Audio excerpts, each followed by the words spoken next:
Internal Revenue Service IRS tax news. Earning side income. Is it a hobby or a business? IRS tax tip 2020-108 August 25th, 2020. Whether it's something they've been doing for years or something they just started to make extra money, taxpayers must report income earned from hobbies in 2020 on next year's tax return.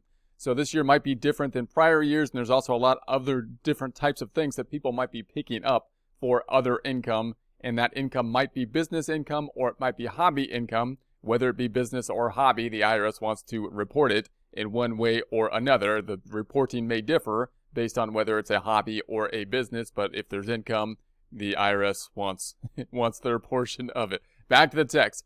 What the difference between a hobby and a business? A business operates to make a profit. People engage in a hobby for sport, recreation, not to make a profit.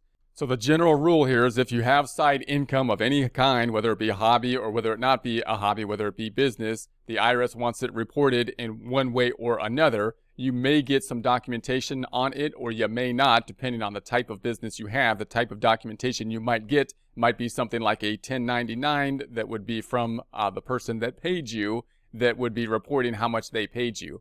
Now, note, there's pros and cons to what you might be thinking, well, do I want to categorize it as a hobby or would I like to be able to categorize it as a business? It really depends on the intention, but which would be better for tax purposes. And there's kind of some pros and cons on each side of this issue.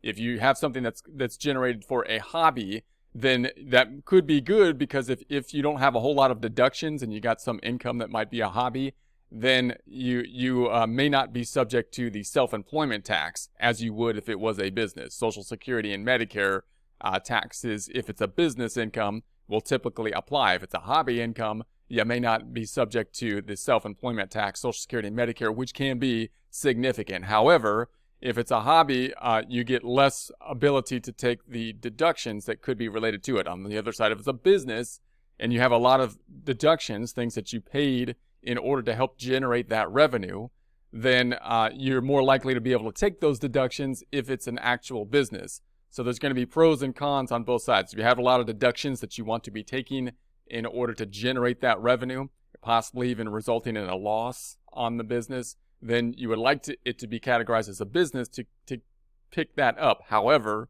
if any income that you have is going to then be subject not only to income tax, but Social Security and Medicare most likely. Whereas if it's a hobby, then you're not going to possibly be able to pick up a lot of the deductions that you typically would if it was a business. But if all you have is that income, and then it may not be subject to the self-employment taxes, so that would be nice. So back to the text. Here are 9 things taxpayers must consider when determining if an activity is a hobby or a business, whether the activity is carried out in a business-like manner and the taxpayer maintains complete and accurate books and records. So whether or not you basically conduct it in such a fashion that it would be a business, and you want to make sure that you're maintaining the books. Obviously, from an IRS perspective, when you put it on the books as a business, what they're concerned about are the deductions that you're going to have with it. So when you put it on the books as a business, and also just note when you get a 1099 or something like that, that's only going to show the revenue side of things.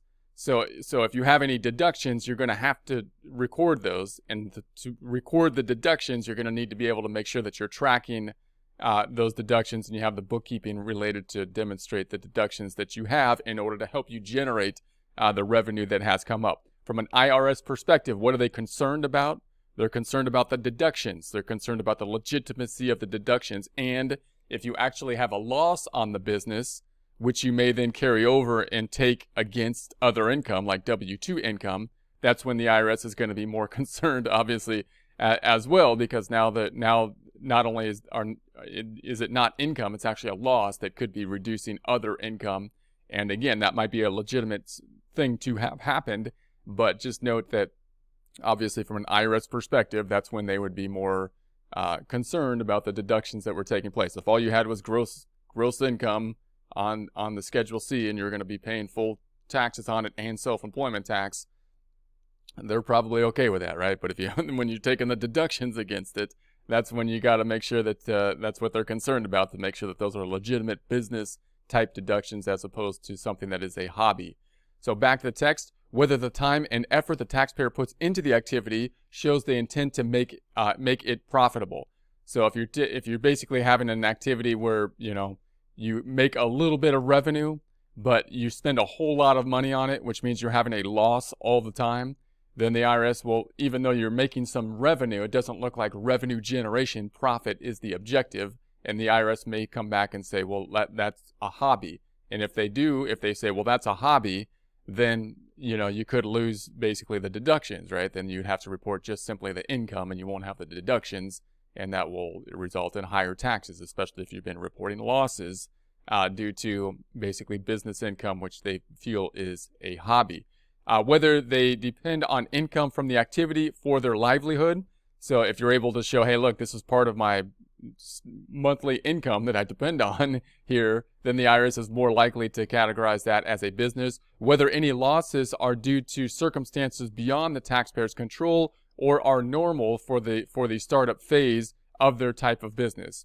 So note that if you do have losses on your business, if you're starting the business and you're taking your deductions and you say, hey, I put this on it's a business, I'm trying to make profit, but I have a loss. That's not unusual, especially for the startup process, right? If you look at other industries, many times when you're starting up, because of the startup costs and whatnot, depending on the industry you're in, you'll be running at a loss for a few years until the business gets going. That's normal, and as long as you have a business objective, that could be fine. Just note from IRS perspective, when you're reporting losses on the business and you're taking those losses against other income like W-2 income, that's when the IRS, is more likely possibly to take a look at it. And if you have multiple years, typically over 3 years of losses, then the burden may be more on you rather than the IRS to prove that you have business intention, rather than the IRS proving that you do not, right?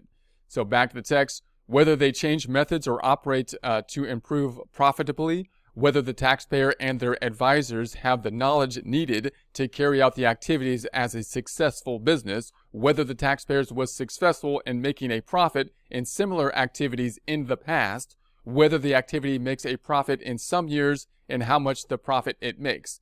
So notice that if you had like 1 year of loss and you had other years of income, so if you had a few years of income and 1 year of loss, the IRS is more likely to say, well, that looks like a legitimate business that had a bad year possibly, as opposed to if you had, 5 years or more of losses in a row. Again, the IRS you can see, if you're in the IRS standpoint, you're saying, okay, these got a lot of losses that they're taking against other income. Not only are they not reporting the income on the business income, but they're getting a loss that they're reporting against W-2 income. You can see from an IRS perspective, you might be more skeptical about those types of situations, right? So whether the taxpayer can expect to make a future profit from the appreciation of the assets used in the activity. So note that if you're starting a business and you're running at a loss, then it might be because it's a startup cost and you put money in order to start the business, and it's normal then to run at a loss for some time. If you look at the profitability and you're able to prove to the IRS, if they were to ask, look, we are looking to make money in the future due to the investments we've been making up front. That's why we have the losses now, but we have business intention, and you can see that by, our profitability of what we've done thus far, then again, more likely to be under the categorization of business and be okay with the losses being taken if that is indeed the case. So the IRS has many resources to help taxpayers report their income correctly. See the more information section below for additional guidance. So they have more information down here. We got links to them, and there'll be a link to this in the description.